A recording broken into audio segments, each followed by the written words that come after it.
RS football ഫാമിന്റെ പുതിയ വീഡിയോയിലേക്ക് എല്ലാ മാന്യപ്രേക്ഷകർക്കും സ്വാഗതം. നമ്മൾ ഇന്ന് സംസാരിക്കാൻ പോകുന്നത് ലോക ചാമ്പ്യന്മാരായ അർജന്റീനയെ വിറപ്പിച്ചുകൊണ്ട് ഈ വേൾഡ് കപ്പിൽ നിന്ന് പുറത്തായ കേപ്പർഡിയും അർജന്റീനയും തമ്മിൽ നടന്ന മത്സരത്തെക്കുറിച്ചാണ്. മത്സരം കണ്ടിട്ട് ഇപ്പോഴും ആ ഒരു നെഞ്ചിടിപ്പ് മാറിയിട്ടോ അടിച്ചുകൊണ്ടിരിക്കുക എമ്മാതിരി കളി. പെട്ടെന്ന് 2022 വേൾഡ് കപ്പ് റീപ്ലേ ആണെന്ന് വരെ ചിന്തിച്ചു പോയി. അത് തോന്നിയവരുണ്ടെങ്കിൽ നിങ്ങൾ കമന്റ് ബോക്സിൽ കമന്റ് ചെയ്യണം. ശരിക്കും 2022 ആ വേൾഡ് കപ്പ്, ഫ്രാൻസ് ആയിട്ടുള്ള വേൾഡ് കപ്പ് ഫൈനലിന്റെ ഏകദേശം ആ ഒരു സെയിം ഫീല്, ആ ഒരു ഹൃദയമിടിപ്പും അതേപോലെ തന്നെ ആ ഒരു 90 മിനിറ്റും അതിനുശേഷമുള്ള എക്സ്ട്രാ ടൈമും പെനാൽറ്റി ഷൂട്ടൗട്ടൊക്കെ പോകുന്നുള്ള ആ ഒരു ചിന്തയും കാര്യങ്ങളൊക്കെ മനസ്സിലേക്ക് ഇങ്ങനെ വരുന്ന ഒരു നിമിഷം ഉണ്ടായി. ആദ്യം തന്നെ നമുക്ക് പറയേണ്ടത് കേപ്പറിനെ കുറിച്ചാണ്. അവരെ കുറിച്ച് പറഞ്ഞിട്ടേ ഇനി ഈ വീഡിയോ തുടങ്ങാൻ പറ്റുള്ളൂ. എന്താ പറഞ്ഞാല് അമ്മാതിരി പോരാട്ട വീര്യത്തിന്റെ ഒരു കഥയാണ്. വല്ലാത്തൊരു കളിയായിപ്പോയി. വല്ലാത്തൊരു കളി എന്ന് പറഞ്ഞാല് അത്ര സിമ്പിളായിട്ട് കാണേണ്ട ഒരു മത്സരം ഇമാതിരി കോംപ്ലിക്കേറ്റഡ് ആവുക പറഞ്ഞാല്, ഞാൻ ഇതിനു മുമ്പ് ചെയ്തൊരു വീഡിയോ ഞാൻ പറഞ്ഞിട്ടുണ്ടായിരുന്നു. അവർ സ്പെയിനെതിരെ ഗോൾ ചെയ്ത സമനില, അതിനുശേഷം സൗദിക്കെതിരെ ഗോൾ ചെയ്ത സമനില, അതിനുശേഷം നമ്മുടെ സാക്ഷാൽ ഉറുഗ്വയെ 2-2 സമനിലയിൽ തളച്ചിട്ടാണ് ഉറുഗ്വയ്ക്ക് പുറത്തേക്കുള്ള വഴി തുറന്നത്. സ്പെയിനെതിരെ 7 സേവുകൾ നടത്തിയത് ആ ചങ്ങായി, ഗോൾ കീപ്പർ സിവിനിയോ പറയുന്ന ഗോൾ കീപ്പർ 7 സേവുകളാണ് നടത്തിയത്. ഇന്നത്തെ മത്സരത്തിലാണ് 8 സേവുകൾ നടത്തിയിട്ടുണ്ട്. മെസ്സിയുടെ എണ്ണം പറഞ്ഞ 3 ഷോട്ടുകളാണ് സേവ് ചെയ്തിരിക്കുന്നത്. അതിൽ ആ ഫ്രീ കിക്കൊക്കെ സേവ് ചെയ്യുന്നത് കാണണം. എന്താണ് ഒരു ടീം, എന്താണ് ടീം എന്ന് പറഞ്ഞാൽ ഇങ്ങനെയല്ലേ ഒരു ടീം ഫുട്ബോളിനെ കളിക്കേണ്ടത്. അതേപോലെ ഫുട്ബോളിനെ എന്താ പറയാ മറ്റുള്ളവർക്ക് മുന്നിൽ കളിച്ച് കാണിക്കേണ്ടത്. ഫൗളുകളില്ല, ടാക്ടിക്സ് എന്ന് പറഞ്ഞാൽ എന്താന്ന് പറഞ്ഞാൽ അർജന്റീന എന്ന് പറയുന്ന ടീം, അതേപോലെ സ്പെയിൻ, ഇവരൊക്കെ മുമ്പ് കളിച്ച ടീമുകൾക്കൊക്കെ അവരെയൊക്കെ പഠിച്ചിട്ട്, നന്നായിട്ട് പഠിച്ചിട്ട് അവർക്കെതിരെ എന്ത് ചെയ്യണം, എങ്ങനെ കളിക്കണം, എല്ലാം പ്ലാൻ ചെയ്തിട്ട് അവർ വന്നിരിക്കുന്നത്. എമ്മാതിരി ടീമിടും. അവർക്ക് നേതൃത്വം നൽകാൻ വേണ്ടിയിട്ട് അവരുടെ ഒരു ഗോൾ കീപ്പറായിട്ട് ഫ്രണ്ടിൽ നിൽക്കുന്ന ഒരു ക്യാപ്റ്റൻ. വേറെന്താ വേണ്ടത്? ഒരു ഗോൾ വഴങ്ങുന്നവരെ ഡിഫെൻഡ് ചെയ്യാം, ഗോൾ വഴങ്ങിയ ശേഷം അത് തിരിച്ചടിക്കുക. വല്ലാത്തൊരു കളി, വല്ലാത്തൊരു കളി എന്ന് പറഞ്ഞാൽ വല്ലാത്തൊരു കളി. വേൾഡ് കപ്പിൽ തന്നെ ഏറ്റവും നല്ലൊരു മത്സരമായിരിക്കും. ഫുട്ബോൾ പ്രേമികൾ കാണാതെ പോയിട്ടുണ്ടെങ്കിൽ അവർ മിസ് ചെയ്ത മത്സരം തന്നെ ആയിരിക്കും. അതിൽ തന്നെ കേബർഡിയുടെ ആ സെക്കൻഡ് ഗോൾ ഈ വേൾഡ് കപ്പിൽ തന്നെ ചിലപ്പോൾ ടോപ്പ് ഗോളുകളിൽ 3 സ്ഥാനങ്ങളിൽ ഉണ്ടാവും. ചിലപ്പോൾ ഒന്ന് തന്നെ ആയിരിക്കാം, ചിലപ്പോൾ ചുരുങ്ങിയത് ഒരു 3 സ്ഥാനത്തിൽ ഉള്ളിൽ ഉണ്ടാവില്ല എന്നുള്ള കാര്യം. വേൾഡ് നമ്പർ 1 ഗോൾ കീപ്പർമാരിൽ ഒരാളായ എമി മാർട്ടിനസിനെ കാഴ്ചക്കാരനായിട്ട് നിർത്തിയിട്ട് ആ ഒരു ഗോള് കയറിയതുണ്ട്. അർജന്റീനക്കാരുടെ നെഞ്ചിലാണ് അത് ആ ഒരു ബോൾ കയറി പറ്റുന്നത്. എമ്മാതിരി ഒരു കിക്കടോ. ഈ ടീമിനെ കുറിച്ച് പറയുകയാണെങ്കിൽ അവർ പട്ടണത്തിൽ നിന്നും അതേപോലെ തന്നെ കൂടുതൽ പേരും മത്സ്യബന്ധനത്തിനും അങ്ങനെയുള്ള കാര്യങ്ങളിലൊക്കെ ഏർപ്പെട്ട് പട്ടിണിയും കാര്യങ്ങളൊക്കെ ആയിട്ട് അവർ അവിടെ നിന്ന് പോരാട്ടം വരും. വെറുതെ വന്നതല്ല അവരെന്തായാലും. ഈ വേൾഡ് കപ്പിൽ വെറുതെ ഒരു കളി കളിച്ചിട്ട് അവരുടെ പ്രാതിനിധ്യം തെളിയിക്കാൻ വേണ്ടി വന്നല്ല. കേപ്പ് വെർഡെ എന്ന് പറയുന്ന രാജ്യം ഇങ്ങനെ ഈ ലോകത്തുണ്ട് എന്ന് ലോകത്തോട് വിളിച്ചോതാൻ വേണ്ടി തന്നെ വന്നു. അതിന് കഴിയാൻ ഇത് ഒരൊറ്റ വകയുള്ളൂ, ഫുട്ബോൾ. ആ ഫുട്ബോളിലൂടെ അവർ കാണിച്ചു തന്നു. ഈ വേൾഡ് കപ്പിൽ ഒരു മത്സരം തോൽക്കാതെയും ഒരു മത്സരം ജയിക്കാതെയും അടുത്ത റൗണ്ടിലേക്ക്, റൗണ്ട് ഓഫ് 32 കയറി. റൗണ്ട് ഓഫ് 32 ലോക ചാമ്പ്യന്മാരായ അർജന്റീനയെ 64 അംഗീകാരായ കേവ് വെർഡെ അല്ലെങ്കിൽ കോബോ വെർഡെ എന്ന് പറയുന്ന ടീം വിറപ്പിച്ചു എന്ന് പറയാം. വിറപ്പിക്കല്ല, അതിന്റെ അപ്പുറം എന്ന് പറയാം. സിമ്പിളായിട്ട് ഒരു ഗോളിന് 29 മിനിറ്റിൽ മെസ്സിയിലൂടെ ഒരു ഗോളിന് മുന്നിൽ വരുന്ന അർജന്റീന. അപ്പോൾ വിചാരിച്ചു ഒരു 3 ഗോളിനൊക്കെ സിമ്പിളായിട്ട് ജയിക്കുന്നത് വിചാരിച്ചു. അതുവരെ ഡിഫെൻസീവായി കളിച്ചിരുന്ന കേവേർഡ് പെട്ടെന്ന് ഗിയർ ചേഞ്ച് 1 2 3 പറഞ്ഞിട്ട് ഗിയർ ചേഞ്ച് ചെയ്ത് വന്നു. ആദ്യ ഗോൾ സമനില നേടുകയാണ്. വീണ്ടും അർജന്റീന ഗോൾ സ്കോർ ചെയ്യുകയാണ്. അതിനുശേഷം വീണ്ടും അവർ എക്സ്ട്രാ ടൈമിലേക്ക് പോകുന്ന കളി 1-1 ഇതിൽ എക്സ്ട്രാ ടൈമിൽ പോകുമ്പോൾ പിന്നെയും 30 മിനിറ്റിനുള്ള ഗോൾ അടിക്കുന്നൊക്കെ അറിയാം നമുക്ക് അർജന്റീനയ്ക്ക്. പക്ഷേ ഇവർ തിരിച്ചടിക്കുന്നുള്ള കാര്യമാണേ. ആ രണ്ടാമത്തെ ഗോൾ വന്ന വരവുണ്ടല്ലോ, എൻ്റെ പൊന്നോ. അതിനുശേഷം അർജന്റീന 3-ാം ഗോൾ സ്കോർ ചെയ്യുന്നു. അങ്ങനെ 3-2 ലീഡ് ചെയ്യാണ്. ഇനിയും 10 മിനിറ്റോളം ബാക്കി കിടക്കുക. അപ്പോഴും ശ്വാസം വിടാൻ പറ്റാതിരിക്കുന്ന നിമിഷങ്ങളെ കടന്നു പോയത്. എന്താ കാരണം എന്ന് പറഞ്ഞാൽ ഏത് സമയം ഗോൾ വരുന്നുള്ള ഈ ചങ്ങായിമാർക്ക് കിതക്കേണ്ട, അല്ലെങ്കിൽ ഈ ചങ്ങായി ടയർഡായിട്ട് അവിടെ ഗ്രൗണ്ടിൽ വീഴണ്ടേ. അർജന്റീനയുടെ 1-2 പ്ലേയേഴ്സ് ഒക്കെ വീണ് അവര് സബ്സ്റ്റിറ്റ്യൂട്ട് ചെയ്തിട്ടുണ്ട്, മദീനയൊക്കെ. പക്ഷെ മെക്കലിസ്റ്ററൊക്കെ ഗ്രൗണ്ടിൽ ഇരിക്കണ്ടായിരുന്നു. പക്ഷെ ഇവന്മാര് ടയർഡ് ആവണ്ടേ. എന്താ പറഞ്ഞാല് അസല് മത്സ്യബന്ധനത്തിന് ബോട്ടിൽ പണിയെടുക്കുന്ന ചങ്ങായിമാരാണ്. അപ്പൊ അവർക്ക് ആ ഒരു പോരാട്ട വീര്യം എന്ന് പറഞ്ഞാൽ അവരുടെ രാജ്യത്തിന് വേണ്ടിയിട്ട് ഈ ഒരു വേൾഡ് കപ്പ് വേദിയിൽ അവർക്ക് ചെയ്യാൻ പറ്റുന്ന ആ ഒരു 11 പേര് ഗ്രൗണ്ടിൽ ചെയ്തിട്ടുണ്ട്. അതിന് നേതൃത്വം നൽകിയത് ഈ ഒരു ഗോൾ കീപ്പറാണ്. എമ്മാതിരി പെർഫോമൻസ്. അതേപോലെ എമ്മാതിരി ആ ഒരു ഫസ്റ്റ് ലൗതാറോ മാർട്ടിനസിനൊക്കെ 2 ഫേക്ക് ചെയ്യുന്നുണ്ട്. എന്റെ പൊന്നോ, ലോകോത്തര സ്ട്രൈക്കർമാരുടെ ഒരാളായ ലൗതാറോ മാർട്ടിനസിനൊക്കെ ചെയ്യുന്നതിന് എന്ത് സാധനം എന്നറിയോ. അതിനൊക്കെ ഒരു കോൺഫിഡന്റ് വേറെ ലെവലിലാണ്. ഞാൻ ശരിക്കും ഇയാളെ കണ്ടത് കഴിഞ്ഞ പ്രാവശ്യത്തെ വേൾഡ് കപ്പിൽ എമി മാർട്ടിനസ് എന്തായിരുന്നു, അതാണ് ഇയാളെ കണ്ടത്. കുറച്ചും കൂടി അർജന്റീന ആയിപ്പോയി. വേറെ വല്ല ടീമാണ് ഇത് പുഷ്പം പോലെ അടിച്ച് അടുത്ത റൗണ്ടിൽ കയറിയിട്ടുണ്ടാവും. അതിൽ യാതൊരു സംശയമില്ല. അതേപോലെ തന്നെ അവരുടെ കോച്ചിന്റെ കാര്യം എടുത്തു പറയേണ്ട. ആള് ഇങ്ങനെ സൈലന്റ്. ഏത് സ്കൊളോണി എന്താണോ അർജന്റീനയ്ക്ക് അതേപോലെ അതേപോലെ ഇവര് ഓരോ കളിക്കും അതേപോലെ തന്നെ ആദ്യ മത്സരം തന്നെ സ്പെയിനാണെന്നറിയാം. സ്പെയിൻ അപ്പം എന്തായാലും ഗോളുകൾ അടിച്ചു കൂട്ടാൻ റെഡി ആയിട്ട് വരുന്ന ഒരു ടീമാണെന്ന് മനസ്സിലായതുകൊണ്ട് അവർക്കെതിരെ ഫുൾ ടൈം ഗോൾ ഡിഫെൻഡ് ചെയ്തിട്ട് ഗോൾ ചെയ്ത് സമനിലയിൽ അവര് അടുത്ത മത്സരത്തിന് പോകണം. അടുത്ത മത്സരം നോക്കി കഴിഞ്ഞാൽ ഉറുഗ്വ ആദ്യം തന്നെ ഗോൾ ഇടും. പിന്നെ തിരിച്ചടിക്കാതിരിക്കാൻ പറ്റില്ലല്ലോ. അങ്ങനെ അടി തിരിച്ചടി അങ്ങനെ 2-2 സമനിലയിൽ ആ ഒരൊറ്റ മത്സരത്തിലാണ് ഉറുഗ്വ ഈ വേൾഡ് കപ്പിൽ നിന്ന് പുറത്തു പോകാൻ. പിന്നെ സൗദി അറേബ്യയിൽ കഴിഞ്ഞ രണ്ട് ടീമും നല്ല പരിശ്രമിച്ചിട്ടുണ്ടായിരുന്നു. സൗദി അറേബ്യ ഗോൾ അടിക്കാൻ പറ്റാതെ സൗദി അറേബ്യന്റെ ഗോൾ കീപ്പർ നല്ല പ്രകടനം കാഴ്ചവെച്ചത്. അങ്ങനെ അവിടെയും ഗോൾ ചെയ്തത് സമനിലയാണ്. അപ്പോ ഇവിടെ ദുർമന്ത്രവാദിനെയും കേപ്പ് വെർഡേനെയും ഒരുമിച്ച് പരാജയപ്പെടുത്തിയിട്ട് മെസ്സിയും സംഘവും അടുത്ത റൗണ്ടിലേക്ക് കയറിയിരിക്കുകയാണ്. എന്താ പറഞ്ഞാൽ ഈ കളിക്ക് ഇത്രമാത്രം ഇമ്പാക്ട് ഉണ്ടാക്കാൻ പറ്റിയത് ആ ഒരു ദുർമന്ത്രവാദി അയാളുടെ ഒരു പ്രേക്ഷയാണ്. എന്താന്ന് പറഞ്ഞാൽ ഹാരി കെയ്നെ ഗോൾ അടിപ്പിക്കാതെ ആ ഒരു മത്സരത്തെ പിടിച്ചു നിർത്തി. അതേപോലെ തന്നെ കേപ്പ് വെർഡെ അർജന്റീന പരാജയപ്പെടുത്തി അടുത്ത റൗണ്ടിൽ കടക്കുന്നു പറഞ്ഞിട്ടുണ്ടായിരുന്നു. അപ്പോൾ അതിനെ അനുസ്മരിപ്പിക്കുന്ന ഒരു പ്രകടനം അതും അതേപോലെ തന്നെ കേപ്പ് വെർഡെന്റെ പോരാട്ട വീര്യമൊക്കെ മറികടന്ന് മെസ്സിയും സംഘവും അടുത്ത റൗണ്ടിലേക്ക് പോയിരിക്കുകയാണ്. എന്താ കാരണം എന്ന് പറഞ്ഞാൽ ഇവര് അർഹിച്ച ഒരു ഇത് തന്നെയാണ് കിട്ടിയത്. എന്താ പറയുക ഫസ്റ്റ് ഹാഫിൽ ഒരു 29 മിനിറ്റിൽ മെസ്സിയുടെ ഒരു എന്താ പറയുക ഇത്രയും കടുകട്ടിയായിട്ടുള്ള ഒരു ഡിഫൻഡർ മറികടന്ന ആ മെസ്സിയുടെ ആ ഒരു ഫസ്റ്റ് ടച്ച് ഒക്കെ ഉണ്ടല്ലോ. ലിസാൻഡ്രോ മാർട്ടിനസ് ഡിഫൻഡറാണ് ആ ഒരു അസിസ്റ്റ് കൊടുക്കുന്നത്. മെസ്സി ആ ഒരു ഫസ്റ്റ് ടച്ചും ആ ഒരു ഫിനിഷും ഗംഭീരമായിരുന്നു. അപ്പൊ തന്നെ അർജന്റീനയുടെ കയ്യിൽ കളിയായി എന്ന് വിചാരിച്ച കളി പിന്നെ ഉരുട്ടി ഉരുട്ടി ഷോർട്ട് പാസുകൾ കൊടുത്ത് കാല് ബോളിൽ ഹോൾഡ് ചെയ്ത് ഇവര് 1-0 വിജയിക്കാന്ന് വിചാരിച്ചു. ഇത് വേൾഡ് കപ്പാണ്, നോക്കൗട്ട് റൗണ്ടാണ്. അല്ലാണ്ട് വേൾഡ് കപ്പിന്റെ ക്വാളിഫയർ മത്സരങ്ങളല്ലാന്ന് മനസ്സിലാക്കണം. വേൾഡ് കപ്പിന്റെ ക്വാളിഫയർ മത്സരങ്ങളിലൊക്കെ ഒരുപാട് മത്സരങ്ങൾ അർജന്റീന കളിച്ചിട്ടുണ്ട്. അവരുടെ ഡിഫൻസ് വിജയകരമായി പൂർത്തിയാക്കിയിട്ടുണ്ട് ഓരോ മത്സരങ്ങളും. പക്ഷേ ഇത് വേൾഡ് കപ്പ് നോക്കൗട്ട് റൗണ്ടാണ്.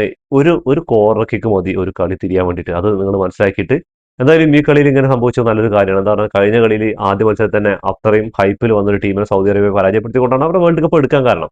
അതേപോലെ തന്നെ ഈ ഒരു മത്സരം ഉണ്ടെങ്കിൽ ഇനി മുന്നോട്ട് പോകാം. അല്ലെങ്കിൽ ചിലപ്പോൾ അടുത്ത കളി ഈജിപ്തും അതേപോലെ തന്നെ ഗാനയോ അല്ലെങ്കിൽ കൊളംബിയൊക്കെ ആയിട്ട് വരേണ്ട മത്സരങ്ങൾ അതിനുശേഷം ബ്രസീലോ ഇംഗ്ലണ്ടൊക്കെ ആയിട്ട് കളിക്കുമ്പോൾ ഇത് ഒരു പാഠമാണ്.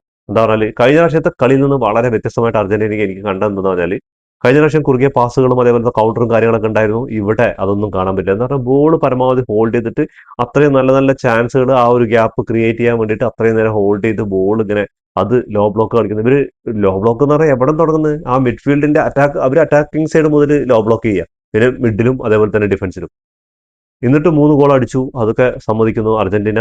ഇപ്പൊ കുറെ പേര് പറയും ഈ കളി കൊണ്ടുപോയി കഴിഞ്ഞാൽ എവിടെ എത്തൂല. പക്ഷെ കുഴപ്പമുണ്ട്, നിസാരക്കാരല്ല. അവര് ഈ വേൾഡ് കപ്പ് തന്നെ ഒരു എന്താ പറയാ ഒരു ഗംഭീര പാക്ക് ടീമാണ്. ഗംഭീര ടീം എന്ന് പറഞ്ഞാൽ ഗംഭീര ടീം. അവർ നിസാരമായിട്ട് കണ്ടിട്ടില്ല. എന്താ കാരണം എന്ന് പറഞ്ഞാൽ അവർ ഗ്രൂപ്പ് സ്റ്റേജിൽ നടത്തിയ ആ ഒരു പോരാട്ട വീര്യം തന്നെ മനസ്സിലാക്കിയാൽ മതി. തോൽവിയും ജയവും ഇല്ലാതെ അവർ വിജയിച്ച് ഇവിടെ എത്തിയിട്ടുണ്ട്.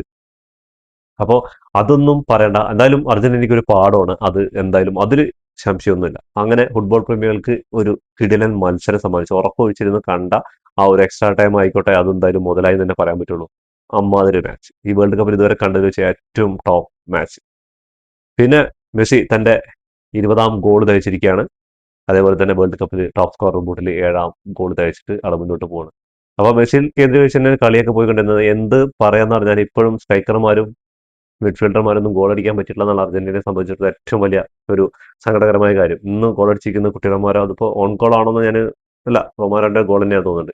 അതേപോലെ തന്നെ ലിസാൻഡ്രോ മാർട്ടിനസ് ആണ് ഇന്ന് ഗോൾ അടിച്ചിരിക്കുന്നത് മെസ്സിയോട് കൂടി. 2 ഡിഫൻഡർമാരും ഒരു മെസ്സിയും.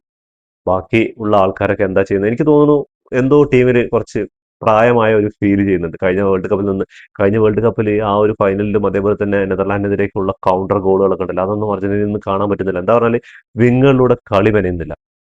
വിങ് ബാക്കുകളാണെങ്കിൽ ബോൾ കൊണ്ടുപോകുക, അവിടെ നിന്ന് ബാക്ക് പാസ് കൊടുക്കുക. സെന്ററിൽ മാത്രം കളി മെനയുമ്പോൾ സെന്ററിൽ അവർ ലോ ബ്ലോക്ക് ചെയ്ത് പൂട്ടിക്കഴിഞ്ഞാൽ ഇനിയിപ്പോൾ നോക്കൗട്ട് റൗണ്ടുകളാണ്. അപ്പോൾ ചിലപ്പോൾ ചില ടീമുകൾ ഇങ്ങനെയുള്ള പരിപാടിയൊക്കെ എടുക്കും. അപ്പോൾ എടുക്കുമ്പോൾ അത് മറികടക്കണേ കുറച്ച് പണിയാണ്. അത് മറികടന്നാലും അതിനെ ഡിഫെൻഡ് ചെയ്തിട്ട് ജയിക്കുക എന്നുള്ളത് അതിനേക്കാളും വലിയൊരു കാര്യം തന്നെയാണ്. അപ്പോൾ എനിക്ക് സത്യം പറഞ്ഞാൽ ഈ ഒരു മത്സരത്തിൽ ഏറ്റവും കൂടുതൽ മിസ് ചെയ്യുന്നത് ഡീമറിയ എന്ന് പറയുന്ന ഒരു ഇമ്പാക്ട് തന്നെയാണ്. കഴിഞ്ഞ വേൾഡ് കപ്പിൽ കുറച്ച് മത്സരങ്ങളൊക്കെ പരിക്കിൽ പുറത്തായിരുന്നെങ്കിലും ചങ്ങായി കളിച്ച മത്സരങ്ങളൊക്കെ അതും ആ വേൾഡ് കപ്പ് മാത്രമല്ല കോപ്പ അമേരിക്കയിലും ഫൈനലിസ്റ്റിലൊക്കെ നോക്കി കഴിഞ്ഞാൽ ഈ ചങ്ങായിയുടെ ഇമ്പാക്ട് എന്ന് പറഞ്ഞാൽ വലിയ കാര്യം തന്നെ. അതിന് ഒരു മാറ്റം വരുത്താന്ന് പറഞ്ഞാൽ അവിടെ ഗോൺസാലസ് ആയിക്കോട്ടെ ഹാൽമാഡ് ആയിക്കോട്ടെ അതിനുള്ള ഒരു ഇമ്പാക്ട് എന്നാൽ വിങ്ങുകളിൽ ട്രിപ്പിൾ ചെയ്തിട്ട് ഉള്ളിലേക്ക് കയറാൻ ആരും ഇല്ല എന്നുള്ള കാര്യമാണ്. വിങ് വരെ ബോൾ കൊണ്ടുവരുന്നു, അവിടെ നിന്ന് സെന്ററിലേക്ക് പാസ് ചെയ്യുന്നു, സെന്ററിലാണ് കളി മെനയുന്നത്. അടുത്ത കളി മുതൽ ഇങ്ങനെ പോയി ശരിയാവില്ല. എൻ്റെ ഒരു അഭിപ്രായത്തിൽ അടുത്ത കളി മെസ്സിയോട് കൂടെ നിക്കോപാസും അതേപോലെ തന്നെ അൽവാരസും സ്റ്റാർട്ട് ചെയ്യണം എന്നുള്ളതാണ്. ലൗതാറോ മാർട്ടിനസ് എന്താണ് ഈ ചങ്ങായി ചെയ്യുന്നതെന്ന് ഒരു പിടിയില്ല കേട്ടോ. ഗ്രൗണ്ടിൽ വെറുതെ ഓടാനാണെങ്കിൽ ഒരാൾ ഇറക്കണ്ടല്ലോ. എന്തായാലും മെസ്സി ഗ്രൗണ്ടിൽ ഓഫ് ദ ബോളിൽ ആള് സ്റ്റിൽ വാക്കിംഗ് ആയിരിക്കും, അല്ലെങ്കിൽ നിന്നിട്ടാ കളിക്കുക എന്നുള്ള കാര്യം ഒക്കെ അറിയാലോ, എല്ലാവർക്കും അറിയാം. ആൾ ബോൾ കയ്യിൽ കിട്ടിയ ശേഷമാണ് ആള് എന്താണ് മുന്നോട്ട് പോക്കും, അതേപോലെ തന്നെ ട്രിബിളിങ്ങും, അതേപോലെ തന്നെ പാസുകളും കാര്യങ്ങളൊക്കെ ചെയ്യുള്ളൂ. പക്ഷെ ഈ ലൗതാറോ മാർട്ടിനസ് പറയുന്ന ചങ്ങായി എന്താ കാണിക്കുന്നത്? കിടന്ന് കറങ്ങിക്കൊണ്ടിരിക്കുക, ബോളിന്റെ പിന്നാലെ ഓടുന്നില്ല, വെറുതെ ഇങ്ങനെ ഗ്രൗണ്ടിൽ കിടന്ന് ഓടിയിട്ട് കാര്യമില്ലല്ലോ. ഒരു പ്രസ്സിംഗ് ഇല്ല. ആ ജൂലിയൻ ആൽvarez വന്ന ശേഷമാണ് മെസ്സി ആയിട്ടുള്ള കുറച്ച് ഒരു വർക്കൗട്ടും കാര്യങ്ങളും, അതേപോലെ തന്നെ രണ്ട് മൂന്ന് ഷോട്ടുകൾ വന്നത്, അതേപോലെ തന്നെ കാലില് ബോൾ ഹോൾഡ് ചെയ്യുന്നില്ലല്ലോ, അതേപോലെ പ്രസ് ചെയ്തിട്ട് മറ്റേ ടീമിന്റെ നിന്ന് ബോൾ എടുക്കാൻ കഴിയുന്നില്ല. പിന്നെ എന്തിനാണ് സ്കൊളോണി ചങ്ങായിനെ തന്നെ സ്റ്റാർട്ടിംഗ് ലെവലിൽ ഉൾപ്പെടുത്തുന്നത്? ഇനി നോക്കൗട്ടുകളാണ്. ഫസ്റ്റ് ഗ്രൂപ്പ് സ്റ്റേജിലൊക്കെ ചെയ്തത് ശരിയായിരിക്കും, പക്ഷേ മസ്റ്റ് ആയിട്ട് ലൗതാറോ മാർട്ടിനസിനെ സെക്കൻഡ് ഹാഫിൽ കൊണ്ടുവരുന്നത്. സെക്കൻഡ് ഹാഫ് ആകുമ്പോൾ ഒരു 10-30 മിനിറ്റ് കളിക്കാനുള്ള ആ ഒരു ഇതിൽ കളിച്ചാൽ മതി എന്റെ അഭിപ്രായത്തിൽ. എന്താ പറഞ്ഞാല് ഗോളുകൾ അടിക്കണം. ഇന്നിപ്പോ എൻസോ ഫെർണാണ്ടസിന്റെ ആയിക്കോട്ടെ, മാക്കലിസ്റ്ററിന്റെ ആയിക്കോട്ടെ, ഒക്കെ കിട്ടുന്ന സേവുകൾ ഈ ചങ്ങായി ഗോൾ കീപ്പറായിട്ടുണ്ട്. പക്ഷെ ഇപ്പോഴും ഗോളുകൾ അടിച്ചിട്ടുള്ളത് മെസ്സി മാത്രമാണ്, മിഡ്ഫീൽഡിലും സ്ട്രൈക്കർമാരും നോക്കിക്കഴിഞ്ഞാൽ. ഈ കളി ശരിക്കും ഒരു പാഠമാണ് മുന്നോട്ട് പോകാനുള്ള. ഇനിയിപ്പോ റൗണ്ട് ഓഫ് 16, അതേപോലെ തന്നെ quarter final, semi final, final, ഇതൊക്കെ മറികടന്ന് ഈ വേൾഡ് കപ്പ് നേടണമെങ്കിൽ ആ കോച്ചായിക്കോട്ടെ, അതുപോലെ ടീമിന്റെ ഭാഗത്തുള്ള ടീമിന്റെ ഭാഗത്ത് നിന്ന് ഫിസിക്കൽ എന്ന് പറഞ്ഞാൽ കുറച്ചുകൂടെ പോയിട്ടുണ്ടെങ്കിൽ ചില പെനാൾട്ടി ഷൂട്ടൗട്ടൊക്കെ വന്നു കഴിഞ്ഞാൽ ചിലപ്പോൾ പണി പാളി തന്നെ പറയാൻ പറ്റും. എന്താന്ന് പറഞ്ഞാൽ കോൺഫിഡന്റ് ആണ്, ഇവിടെ പ്രഷറും അവർക്ക് കോൺഫിഡന്റ് ആണ്. അർജന്റീനയുടെ ഭാഗത്ത് നോക്കി കഴിഞ്ഞാൽ ഭയങ്കര പ്രഷറാണ്. അങ്ങനെ പോയി കഴിഞ്ഞാൽ ചിലപ്പോൾ പണി കിട്ടുന്നുള്ള. പക്ഷേ 3-2 വിജയിച്ചു മെസ്സിയും സംഘവും അടുത്ത റൗണ്ടിലേക്ക്. ഈജിപ്താണ് ഇനി അടുത്ത എതിരാളികൾ. ഈജിപ്തിന്റെ കളി എന്ന് പറഞ്ഞാൽ എൻറ്റയർലി ഡിഫറെന്റ് ആണ്. കേപ്പർ ഇതേപോലെ ഡിഫൻസും കാര്യങ്ങളും കളിക്കില്ല. അവർ ഇതേപോലെ അത്യാവശ്യം ഡിഫൻസും കളിച്ച് അറ്റാക്കിങ് കളിക്കുന്ന ഒരു ടീമാണ്. അത്യാവശ്യം ഈ വേൾഡ് കപ്പിൽ തന്നെ അവർ നല്ല രീതിക്കാണ് ഇപ്പോൾ അവസാന മത്സരത്തിൽ ഓസ്ട്രേലിയയെ പെനാൾട്ടി ഷൂട്ടൗട്ടിലാണ് പരാജയപ്പെടുത്തിയത്. ആദ്യ ഗോള് ഈജിപ്താണ് നേടുന്നത്, പിന്നെ സമനില നേടും, പിന്നെ 2 പെനാൾട്ടി കിക്കുകളാണ് സേവ് ചെയ്തിട്ട് അവർ ഈ വേൾഡ് കപ്പിന്റെ അടുത്ത റൗണ്ടിലേക്ക് വരുന്നത്. ഈജിപ്തിനെ സംബന്ധിച്ചിടത്തോളം ഈ ഒരു റൗണ്ട് ഓഫ് 16 എത്തുന്ന ആദ്യമായിട്ടാണ്, ചരിത്രം കുറിച്ചിട്ടാണ് വരുന്നത്. അവർക്കും ഒന്നും പോകാനില്ല. അപ്പോൾ അർജന്റീനയ്ക്ക് നല്ലൊരു വെല്ലുവിളി എന്തായാലും ഉയർത്തുള്ള കാര്യം സംശയമൊന്നുമില്ല. അപ്പോൾ നമുക്ക് ഇവരുടെ സ്റ്റാറ്റ്സിലേക്ക് ഒന്ന് പോകാം. സ്കോർ ബോർഡ് മാത്രം നോക്കിയിട്ട് കളിനെ വിലയിരുത്താൻ വരട്ടെ. നമുക്ക് ഇവരുടെ സ്റ്റാറ്റ്സ് നോക്കിക്കഴിഞ്ഞാൽ 21 ഷോട്ടുകളാണ് അർജന്റീന എടുത്തിട്ടുള്ളത് കേപ്പ് വെർഡേക്കെതിരെ. അതിൽ 10 ഓൺ ടാർജറ്റിലേക്കാണ്. അതേപോലെ തന്നെ കേപ്പ് വെർഡ് നോക്കിക്കഴിഞ്ഞാൽ 15 ഷോട്ട് എടുത്തതിൽ 5 ഓൺ ടാർജറ്റിലേക്കാണ്. 64% പൊസിഷൻ ഉണ്ടായിരുന്നു അർജന്റീനയുടെ ഭാഗത്ത്. അവിടെ കേപ്പ് വെർഡയുടെ ഭാഗത്ത് നോക്കിക്കഴിഞ്ഞാൽ 36%. ആ 36% എനിക്ക് തോന്നുന്നു ഏറിയ പങ്കും ഇഞ്ചുറി ടൈമിലും അതേപോലെ തന്നെ എക്സ്ട്രാ ടൈമിലും നേടിയ ആ ഒരു പൊസിഷനിങ് ആണ്. അമ്മാതിരി അറ്റാക്കിംഗ് ആയിരുന്നു അവസാന ടൈമിലൊക്കെ നടത്തിയിട്ടുണ്ടായിരുന്നു. ആ എമി മാർട്ടിനസിന്റെ ഒരു സേവ് ഉണ്ടല്ലോ, എന്റെ പൊന്നോ, അത് എന്താ പറയാ, 2 സേവുകൾ ആ ഒരു ഇഞ്ചുറി ടൈമിൽ പോയിക്കൊണ്ടിരിക്കുന്ന സമയത്ത് എന്ത് എന്ത് ലെങ്തിലാണ് ആ ഒരു ഫ്രീ കിക്ക് മിക്കവാറും കയറുന്ന ചോദിച്ചാൽ അമ്മാതിരി ഫുൾ ലെങ്തിൽ ചാടിയതുകൊണ്ട് മാത്രമാണ് എമി മാർട്ടിനസിന്. എന്താ പറയുക, എമി മാർട്ടിനസിന്റെ ആ 2 ഗോളുകൾ മിസ് എന്ന് പറഞ്ഞാൽ ഇന്ന് ആളുടെ ഒരു ഫോമിന്റെ പ്രശ്നം തന്നെയാണ്. എന്താ കാരണം എന്ന് പറഞ്ഞാൽ ആൾക്ക് ഇതുവരെ ഇതിന് മുമ്പ് ഉള്ള മത്സരങ്ങളൊന്നും അങ്ങനെയുള്ള ഒരു സേവ് ചെയ്യാനുള്ള അവസരങ്ങൾ കിട്ടിയിട്ടില്ല. ആ ഒരു പരീക്ഷിച്ചിട്ടില്ല എന്നാണ്. എന്താ പറയുക, ഡിഫൻസും അത്ര നന്നായിട്ടുണ്ടായിരുന്നു, അതേപോലെ തന്നെ എതിർ ടീമിന്റെ അറ്റാക്കിങ്ങും അത്ര ഇതാണ്. എന്താ പറഞ്ഞാൽ ഇതുവരെ അർജന്റീന കളിച്ചതിൽ ഏറ്റവും ബെറ്റർ ഓപ്പണന്റിനെ കിട്ടിയത് ഇന്നാണ്, ഈ കേപ്പ് വെർഡെ ആയിട്ടുള്ള മത്സരത്താണെന്ന് പറയാം. വേറെ ഏത് ആ ഗ്രൂപ്പ് സ്റ്റേജ് ഒക്കെ അൾജീരിയ ആയിക്കോട്ടെ, ഓസ്ട്രേലിയ ആയിക്കോട്ടെ, എല്ലാം അത്രയ്ക്കുള്ള കളിയെ കളിച്ചിട്ടുള്ളൂ എന്നുള്ള കാര്യമാണ്. അങ്ങനെ 822 പാസുകളാണ് ഇന്ന് അർജന്റീന കംപ്ലീറ്റ് ചെയ്തത്. ഈ വേൾഡ് കപ്പിൽ ചിലപ്പോൾ റെക്കോർഡ് പാസിംഗ് ആയിരിക്കും. സ്പെയിനെയൊക്കെ മറികടന്നുണ്ട്. 444 പാസുകൾ കേപ്പ് വെർഡെ, അവരും അത്യാവശ്യം 300 പാസുകൾക്ക് താഴെയും ചെയ്തിട്ടുണ്ടായിരുന്നു. ഇപ്പോൾ 444 പാസുകൾ കംപ്ലീറ്റ് ചെയ്തിട്ടുണ്ട്. 92% പാസിംഗ് അക്യൂറസി ഉണ്ടായിരുന്നു ആരുടെ ഭാഗത്ത്, അർജന്റീനയുടെ ഭാഗത്ത്. അവിടെ നോക്കി കഴിഞ്ഞാൽ 87%. ഫൗളുകൾ കമ്മിറ്റ് ചെയ്ത് 13 ഫൗളുകൾ അർജന്റീന കംപ്ലീറ്റ് ചെയ്തപ്പോൾ അവിടെ 12 ഫൗളുകൾ കമ്മിറ്റ് ചെയ്തിട്ടുണ്ട്. ഒരു യെല്ലോ കാർഡ് 2 ടീമിന് കിട്ടിയിട്ടുണ്ടായിരുന്നു. 8 കോർണേഴ്സ് ആണ് 2 ടീമും. എടുത്തു പറയേണ്ട കാര്യം എന്ന് പറഞ്ഞാൽ കേപ്പ് വെർഡെ ആയിക്കോട്ടെ, അർജന്റീന ആയിക്കോട്ടെ, 8 കോർണർ. അതിൽ എനിക്ക് തോന്നുന്നു 5 കോർണർ അവസാനത്തെ ആ ഒരു 30 മിനിറ്റിലെ എക്സ്ട്രാ ടൈമിലായിരിക്കും എന്ന് വിചാരിക്കേണ്ടത്. 5-6 കോർണേഴ്സ്. അത് തന്നെ എന്തായാലും കോർണേഴ്സുകളൊക്കെ വരുമ്പോൾ ശരിക്കും ഇങ്ങനെ എന്താ പറയാ, ടെൻഷനാണ്. എന്താ പറയുക, ഒരു തലയിൽ ചിപ്പ് മതി ആ ഒരു ഗോൾ കീപ്പർ മറികടന്ന് ഗോൾ പോസ്റ്റിൽ വലയിൽ ബോളെത്താൻ വേണ്ടിയിട്ട്. അതോടുകൂടി പണി പാളുന്നുള്ള കാര്യത്തിലാണ്. അപ്പൊ എന്തായാലും അർജന്റീന ഫാൻസ് ഒക്കെ എന്തായാലും നെടുവീർപ്പ് വിട്ട് ഇപ്പൊ ഇനി ഉറക്കം വരും എന്നുള്ള കാര്യം, ഇപ്പൊ ഉറക്കൊഴിച്ചിട്ട് കളി കണ്ട ഇനി ഉറക്കം വരും എന്നുള്ള കാര്യത്തിലൊക്കെ സംശയമാണ്. ഒരു വേൾഡ് കപ്പിന്റെ നോക്കൌട്ട് റൗണ്ട്, ഒരു കിടിലൻ മത്സരം കഴിഞ്ഞിട്ടാണ് അടുത്ത റൗണ്ടിലേക്ക് പോകുന്നത്. അപ്പൊ എന്തായാലും കാത്തിരുന്ന് കാണാം അടുത്ത മത്സരത്തിൽ എന്താവും എന്നുള്ളത്. ഈജിപ്താണ് എതിരാളികൾ. അപ്പൊ എന്തായാലും അർജന്റീന ഈ തെറ്റുകളൊക്കെ തിരുത്തിയിട്ട് മുന്നോട്ട് പോകുന്നതിനെ പ്രതീക്ഷിക്കുകയാണ്. കഴിഞ്ഞ വേൾഡ് കപ്പിൽ അർജന്റീനയുടെ മിഡിന്റെ കുന്തമലയായിട്ട് മെക്കലിസ്റ്ററും അതേപോലെ തന്നെ എൻസോ ഫെർണാണ്ടസും വന്ന പോലെ ഈ വേൾഡ് കപ്പിൽ വിങ്ങുകളിൽ എന്തായാലും നമ്മുടെ നിക്കോപാസും അതേപോലെ തന്നെ നമ്മുടെ ബാർക്ക, അവരൊക്കെ വിങ്ങുകളിലും അതേപോലെ കളിക്കാൻ വേണം. എന്താ പറയുക, മൊളീനിയനെയും അതേപോലെ തന്നെ ടാഗ്ലിഫിക്കോനെയും ഒക്കെ ആശ്രയിക്കാന്ന് പറഞ്ഞാൽ മദീന ഒരു പരിധിവരെ അടിപൊളിയായി കളിക്കുന്നുണ്ട്. പക്ഷേ ടാഗ്ലിഫിക്കോയോ അതേപോലെ തന്നെ നമ്മുടെ മൊളീനിയോ, മോണ്ടിയാൽ, ഇവരിൽ നിന്നൊന്നും അത്ര വലിയ പ്രകടനം. എന്താ പറഞ്ഞാൽ വിങ്ങുകളിൽ ട്രിബിൾ ചെയ്ത് പോകാനുള്ള ഇതൊന്നുമില്ല. അതേപോലെ ക്രോസുകളും കാര്യങ്ങളൊന്നും ഇല്ല. ഇന്ന് അടിച്ച ആ ഒരു ഗോളുകളൊക്കെ നോക്കിക്കഴിഞ്ഞാൽ ആര്, നമ്മുടെ മാർട്ടിനസ് അടിച്ചത് സാൻഡ്രോ മാർട്ടിനസ് ആളുടെ ഡിഫൻസ് ഒന്നും പറയാനില്ല. ആൾ അത്യാവശ്യം നല്ല രീതിക്ക് തന്നെയാണ്. ഡിഫൻസ് രണ്ടാളും പക്ഷേ വിങ് ബാക്കുകളുടെ കാര്യം എന്ന് പറഞ്ഞാൽ കുറച്ച് പ്രശ്നം തന്നെയാണ്. വിങ് ബാക്കിൽ മദീന ഒരു സൈഡാണ്, ഈ സൈഡ് വരുന്ന സമയത്ത് പ്രശ്നം തന്നെയാണ്. അപ്പോൾ എന്തായാലും ഇത് മാറ്റം വരുത്തിയിട്ട് പുതിയ ഒരു ടീമായിട്ട് തന്നെ അടുത്ത സ്റ്റാർട്ടിംഗ് ലെവലിൽ കാണുമെന്ന് പ്രതീക്ഷിക്കാം. അപ്പോൾ എന്തായാലും അടുത്ത വിജയത്തിനായി കാത്തിരിക്കുന്നു. ഫുട്ബോൾ ലോകത്തെ പുതിയ വിശേഷങ്ങളുമായി അതേപോലെ തന്നെ കേപ്പ് വെർഡേക്ക് ഒരു ബിഗ് സല്യൂട്ട്, അത് കൊടുക്കാതിരുന്നാൽ പറ്റില്ല. അവരുടെ ഗോൾ കീപ്പർക്കും അതേപോലെ തന്നെ ഒരു ബിഗ് സല്യൂട്ട്. എന്താ പറഞ്ഞാൽ ഈ കളി നമ്മുടെ ഹൃദയം കവർന്നു കൊണ്ടുപോയത് അവർ തന്നെയാണ്. അത് അർജന്റീന ജയിച്ചു എന്നുള്ള കാര്യമൊക്കെ ശരിയാണ്, പക്ഷേ നമ്മുടെ ഫുട്ബോൾ പ്രേമികളുടെ ഹൃദയം കവർന്നത് കേപ്പ് വെർഡെ എന്ന് പറയുന്ന ടീമിനാണ്. അപ്പോൾ ഇതോടുകൂടി ഈ വീഡിയോ അവസാനിക്കുന്നു. ഫുട്ബോൾ ലോകത്ത് പുതിയ വിശേഷങ്ങൾ വീണ്ടും കാണാം. ഈ വീഡിയോ ഇഷ്ടപ്പെട്ടാൽ ലൈക്ക് ചെയ്യുക, ഷെയർ ചെയ്യുക, സബ്സ്ക്രൈബ് ചെയ്യുക.